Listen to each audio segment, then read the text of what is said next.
अस्सलाम वालेकुम नाजरीन, मैं हूं आबदा खान और आप देख रहे हैं मेरा यूट्यूब चैनल देश टीवी। नाजरीन इकराम, आज हम आपको बताने वाले हैं कि नादिर अली पी फॉर पकाओ से मशहूर होने वाला ये आर्टिस्ट कितने करोड़ कमाता है। ये आज हम आपको आज की वीडियो में बताने वाले हैं। वीडियो शुरू होने से पहले मेरी आपसे गुजारिश है कि मेरे YouTube चैनल देश टीवी को जिन्होंने अभी तक सब्सक्राइब नहीं किया वो जल्दी से सब्सक्राइब कर लें।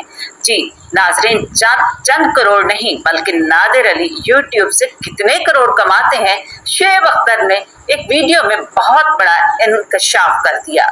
नादिर अली ने पी फॉर पकाओ नामी यूट्यूब शो से शोहरत पाई। आज नादिर अली का शोबिज इंडस्ट्री में एक अपना मकाम है, सब उनको इज्जत की निगाह से देखते हैं। हाल ही में नादिर की ऑनलाइन कमाई के हवाले से शोएब अख्तर की एक वीडियो सोशल मीडिया पर खूब वायरल हुई।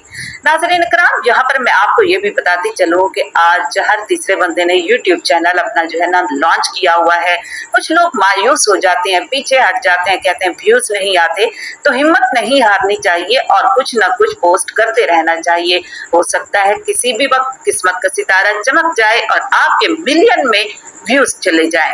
लेकिन इस तरह ऑडियंस नाजरीन जो होते हैं उनका भी ख्याल रखना चाहिए कि वो क्या देखना पसंद करेंगे। उनकी मर्जी के मुताबिक जो वो देखना चाहते हैं उस हवाले से कंटेंट बनाएं और यूट्यूब में डेली एक कंटेंट डालें और फिर देखें कि किस्मत की देवी कैसे आप पर मेहरबान होती है। तो बात हो रही थी नादिर अली की। वीडियो में आप सुन सकते हैं कि शोएब अख्तर ने बताया कि नादिर आप यूट्यूब से 5 या 6 करोड़ रुपए कमाते हैं, जिस पर नादिर ने कहा यही वो चीज है जिसको सुनकर मैं हैरान होता हूँ कि मैं इतना कमाता हूँ, शायद तो अफगानी 5 या 6 करोड़ होंगे।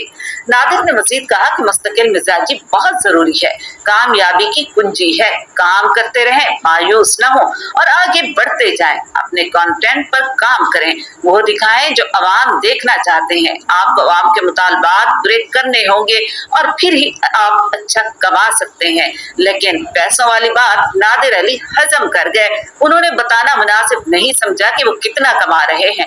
नाजरीन, यही करोड़ों आप भी कमा सकते हैं। हिम्मत से काम लें और अपना काम जारी रखें।